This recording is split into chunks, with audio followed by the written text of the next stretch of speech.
My name's Clara, a 61-year-old with a mini hotel to my name, a labor of love I started with my late husband, Jack. After Jack passed, he left me everything, the hotel and our home. It's been my world for over 20 years. I take pride in greeting every guest, tackling every issue that pops up, and I do it all while living just a short walk away. My son, Mark, and his wife, Sarah, live with me, a decision we made 5 years back when they tied the knot. Mark's a sales manager at some construction outfit, a job he clings to while my dream of him taking over the hotel business fades daily. He's just not into it, no matter how much I hint or outright push the idea. One overcast Tuesday, the air in our home was as heavy as the clouds outside. I was in the kitchen, the smell of fresh coffee mixing with my frustration. "Mark, Sarah, breakfast," I called, not expecting much of a response. They stumbled in, bleary-eyed, Sarah glued to her phone and Mark looking like he'd rather be anywhere else. "Got anything besides eggs?" Sarah mumbled, not looking up. "Eggs are what's on, take it or leave it," I snapped back, my patience thinning. Mark shot me a look, a silent plea to keep the peace. "Mom, can't we just have a morning without the snark?" Mark asked, his tone tired. "I wouldn't have to be snarky if you two helped out a bit around here. Or, heaven forbid, showed some interest in the hotel," I retorted, pouring myself a coffee, the bitterness in my mouth matching my mood. Mark scoffed, rubbing the back of his neck. "Come on, you know that's not for me. And Sarah, well, Sarah is busy." "Busy?" I laughed, a harsh sound even to my own ears. "Doing what, exactly? Your generation's got some funny ideas about work." Sarah finally looked up, her eyes narrow. "We're not all cut out for the hospitality circus, Clara. I've got my own things going on." I set my cup down, harder than I meant to. "Hospitality circus? This circus is what's kept a roof over your heads and food in your bellies. All I'm asking for is a bit of respect and maybe a hand once in a while." Mark stood, his chair scraping against the floor. "We're not having this fight again. I'm off to work." He kissed Sarah on the cheek and gave me a wide berth as he left. Sarah, unfazed, returned to her phone.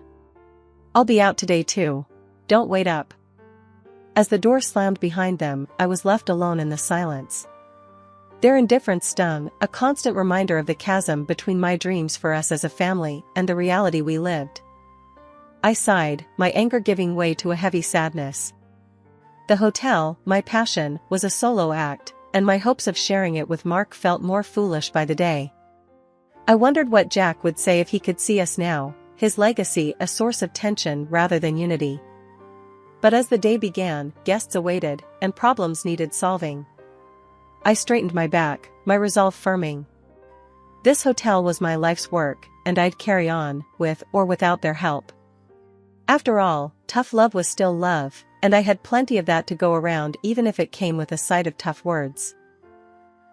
One evening, as I tried to manage the hotel's bookings and prepare dinner simultaneously, Alex waltzed into the kitchen, his phone glued to his ear.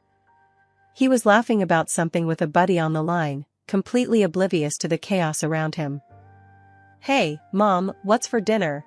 he asked, ending his call, but not offering to lift a finger to help. "Stew," I replied shortly, my patience wearing thin. "Could use a hand here, you know." Alex smirked. "Oh, come on, you've got it under control. Besides, Sarah's not feeling up to cooking these days." That much was clear. Sarah hadn't lifted a spoon in weeks, much less contributed to any other aspect of our shared lives. It wasn't just about the cooking, it was everything, the cleaning, the bills, the endless list of tasks that kept our lives running smoothly. "Speaking of Sarah," I ventured, trying to keep my voice even, "it'd be nice if both of you could help out a bit more around here. I'm not as young as I used to be, you know."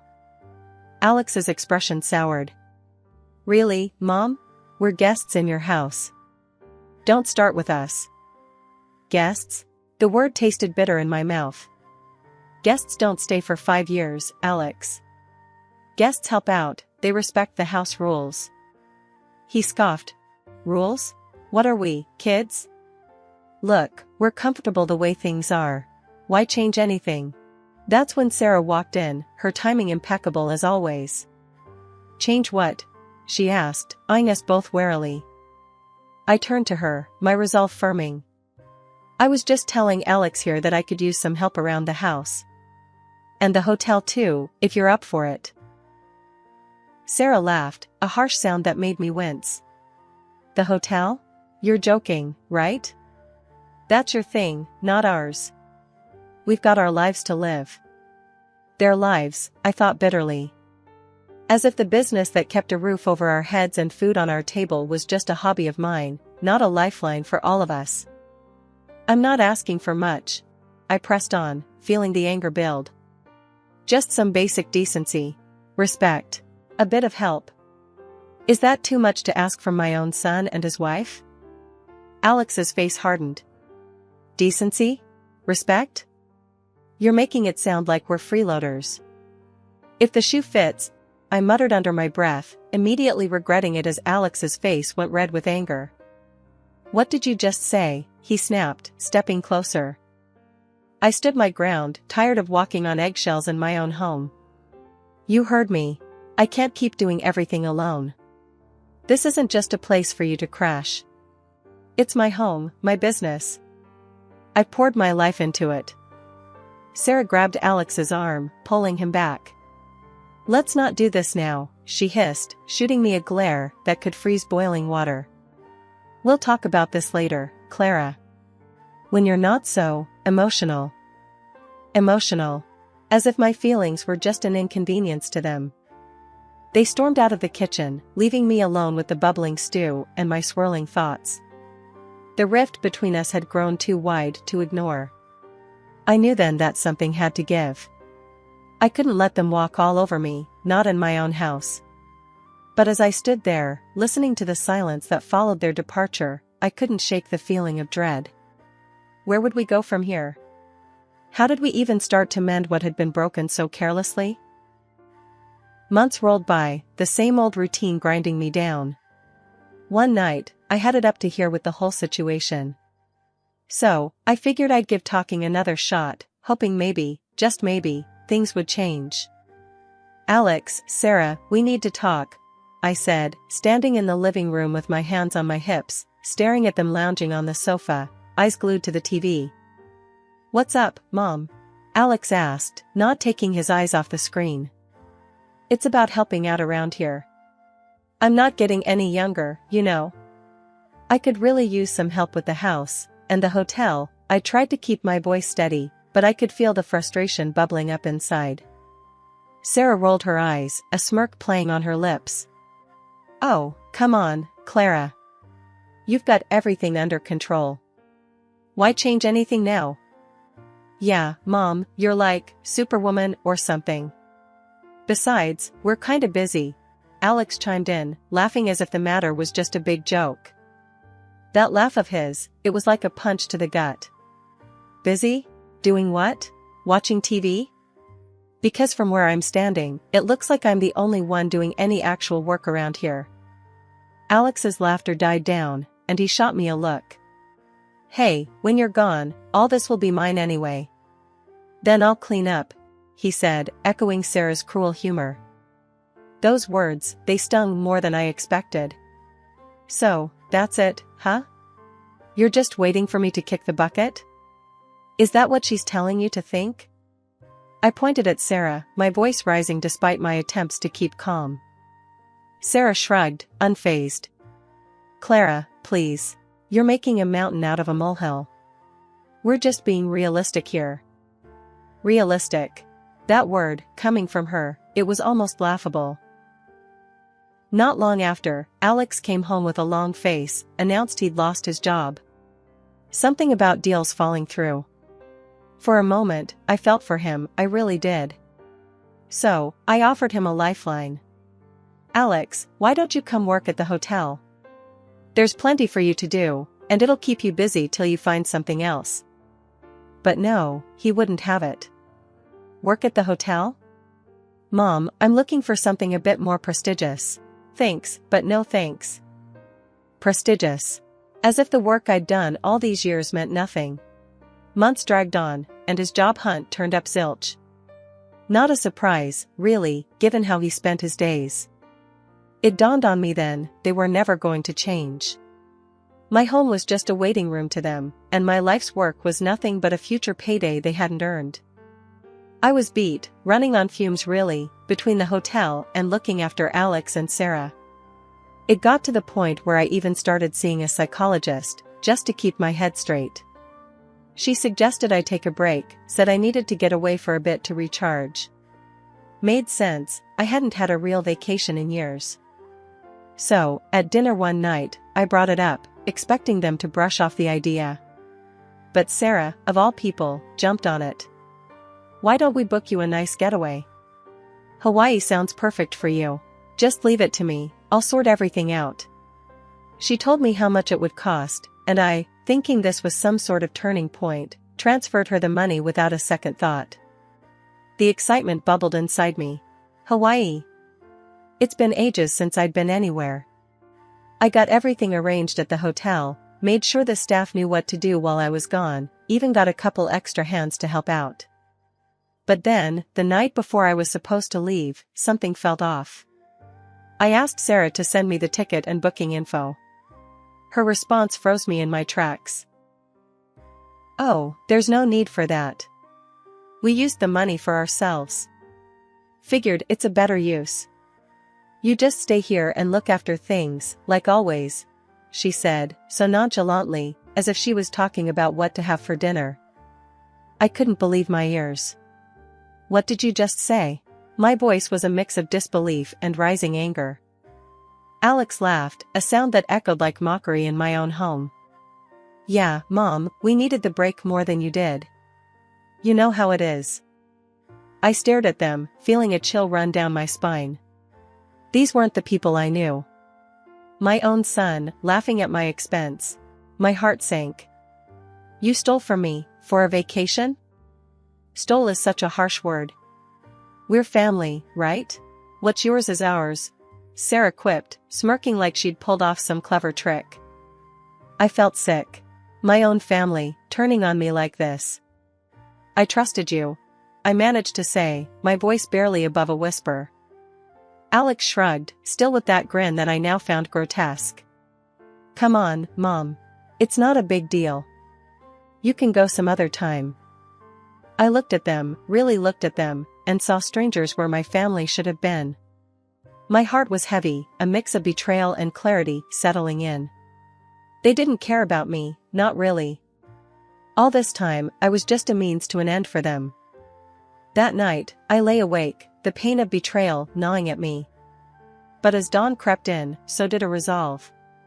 If they could be cold, so could I. It was time to make some changes, time to show that I wasn't just going to roll over and take it. They wanted to play games? Fine. But they wouldn't like the new rules I was about to set. Waking up the morning after Alex and Sarah's departure felt different. The silence in the house wasn't just physical, it was emotional, a space cleared for resolve and action. Today marked the first day of taking back my life. I remembered a call from a few weeks back, a buyer interested in the house. I had pushed the thought away then, not ready to let go of what the house represented. But now, it symbolized chains that bound me to betrayal and ingratitude. It was time to cut those chains. Picking up the phone, I dialed the buyer's number, my heart pounding with a mix of nerves and determination. "Hello, this is Clara. I'm reconsidering your offer for the house. Are you still interested?" I asked, trying to keep my voice steady. The buyer was more than interested, the eagerness in their voice was palpable. "Absolutely, Mrs. Clara. We're still very interested. Given your change of heart, may I offer $500,000? The buyer proposed, a figure that exceeded my expectations. The next few days were a blur of activity. I arranged for movers, directing them as they packed up decades of my life into boxes. Watching my belongings being carted away was surreal, but the vision of Alex and Sarah's shock upon their return kept me going. Their belongings, those they accumulated without a thought to cost or contribution, were boxed up and relegated to the hotel's storage. I briefed my staff with explicit instructions. These boxes are not to be touched or moved without my direct say-so. Understood? Their nods and murmurs of agreement bolstered my resolve. Turning my now empty home over for sale required one last push. I enlisted the help of the maids from the hotel, guiding their efforts to polish and preen each room until it sparkled. The house, devoid of my presence, was ready to find a new owner. The sale concluded swiftly, the house no longer mine within 3 days.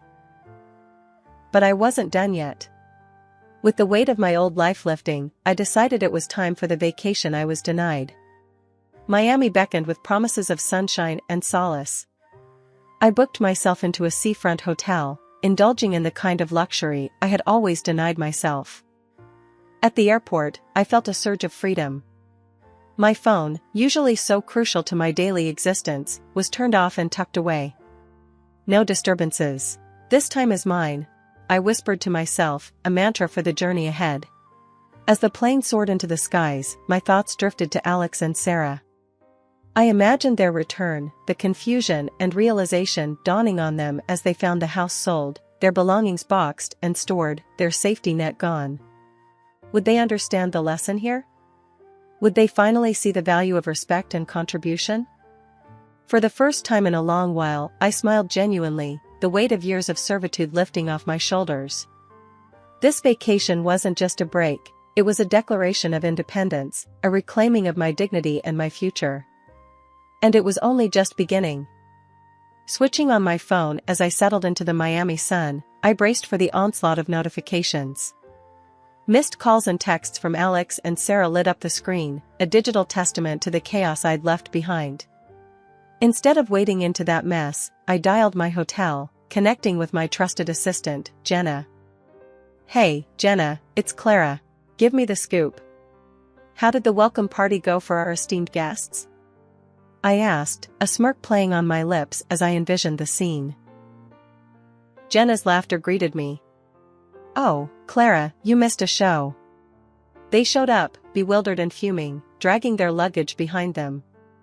"I played it cool, told them you were out but had left some belongings for them."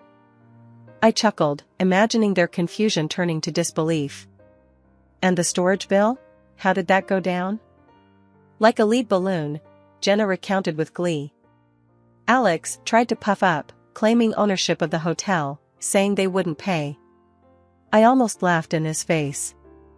I told him, "Sir, without payment, I'm obliged to call law enforcement for attempted theft." You should have seen him scramble for his wallet. I laughed openly now, picturing Alex's indignation. And the room? Did they actually think they'd just waltz in and get a room? Oh, they did. Alex, with all his bravado gone, sheepishly asked for a room. I quoted them the special family rate of $10,000 per night. The look on their faces, "Clara, I wish I had taken a picture." Alex turned red, and Sarah's mouth snapped shut so fast I heard it. Satisfaction coursed through me. "Brilliant, Jenna. And when they left, what then? Did they say where they were going?" Jenna hesitated, her amusement fading a tad. "No clue. They just stormed out, cursing under their breath." Sarah was ranting about getting lawyers, but Alex, he looked defeated, "Clara. Like a little boy lost." A pang of something, regret, maybe, fluttered in my chest, but I quickly quashed it. They made their bed, Jenna. And I'm out here, finally taking a break from all that madness. Keep things running smoothly for me, will you? Of course, Clara. Enjoy Miami. You've more than earned it, Jenna reassured me, her voice warm. We said our goodbyes, and I turned my phone off again, not ready to let the world back in just yet. Lying back, I let the sounds of the waves and the warmth of the sun envelop me. For the first time in too long, I felt at peace, free from guilt, free from obligation. Alex and Sarah had chosen their path, and I, mine. Settling into a routine back at the hotel, I took up one of the rooms temporarily.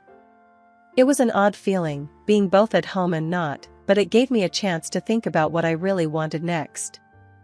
The early mornings were peaceful, a time for planning and reflection before the day kicked off.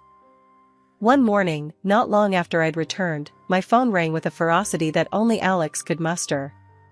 "Mom, you owe me half of what you got for the house. And I'm not stopping there, I want half of the hotel too." "It's only fair," he blurted out, barely taking a breath. I couldn't help but laugh, not out of amusement, but disbelief. "Alex, everything I own, I worked for. Your father made sure everything was legally mine before he passed. You're not entitled to any of it just because you're my son." There was a pause, then stuttering. The bravado seemed to drain out of him. "Mom, I'm sorry, okay? Look, I was out of line. Maybe we can start over? I could move back in, help out around the hotel?" His words, dripping with sudden affection, didn't reach me. "No, Alex. It's too late for that. You've made your choices, and I've made mine. We're better off going our separate ways." The line went dead. I knew then I'd turned a corner. There was no going back, only forward. 3 months of peace and hard work later, I found myself signing the papers for a new house in the same area. It was a fresh start, a place I could truly call my own without the shadows of past resentments. The house was perfect, nestled in a quiet neighborhood, with just the right amount of space for me, and none for unwelcome guests. After buying a house, I decided to change something in my business. The first order of business was a staff meeting. Gathering everyone in the cozy lounge of the hotel, I could see the curiosity in their eyes. They'd been with me through thick and thin, and I owed them my new vision. "Morning, everyone. I want to talk about some changes," I started, my voice steady. "First, thank you. Without your support, I couldn't have taken the time I needed. Now, I'm back, and it's time we take this place to the next level." Murmurs of agreement and nods filled the room. Encouraged, I continued. "We're going to renovate. Update the rooms, the lobby, even the exterior. But it's not just about the physical changes. I want us to be the best small hotel in town, known for our service and warmth." Jenna, always my right-hand woman, smiled. "Sounds fantastic, Clara. We're all in. What do you need from us?" "Enthusiasm, ideas, and hard work. We're going to brainstorm ways to improve guest experiences, streamline our operations, and maybe even expand our services. Think outside the box," I encouraged them, feeling a buzz of excitement in the room. As the meeting wrapped up, I felt lighter than I had in years. The team was invigorated, full of suggestions ranging from eco-friendly initiatives to community events. It was exactly the kind of energy I'd hoped to inspire. After the whole ordeal, I made a big decision to change my will. Everything I worked for, every brick laid in that hotel, and every penny saved for the house, wasn't going to be wasted. I decided it would all go to a charitable foundation, something that would make a real difference. I had my lawyer break the news to Alex, figuring it was better coming from him than me. The reaction was immediate.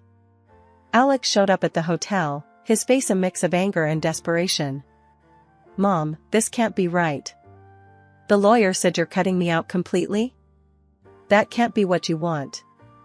I looked at him, really looked at him. "Alex, it's exactly what I want. I've given you every opportunity to be a part of this, to be part of something bigger. You chose a different path." He was pacing now, running his hands through his hair. "But we're family. You can't just leave me with nothing. Sarah and we're struggling here." "That was your choice, Alex. I'm offering you a way to work for what you need. A job at the hotel, $4,000 a month, and a room if you need it for $75 a night. It's more than fair." His face twisted in indignation. "Work? Like some entry-level grunt? No way. I deserve more than that." I sighed, a deep, weary breath. "Then you're on your own, Alex. I can't help someone who won't help themselves." He stormed out, and that was that. Later, through the grapevine, I heard Sarah left him after finding out the inheritance was a no-go. I felt a pang for him, I won't lie, but he needed to face his own music. Now, it's just me, my hotel, and my peace. I've found joy in the little things, in the quiet mornings, and the bustling days at the hotel. I've got my health, my friends, and a community that respects me. Alex, well, I hope one day he finds his way, learns the value of hard work and maybe, just maybe, understands why I did what I had to do.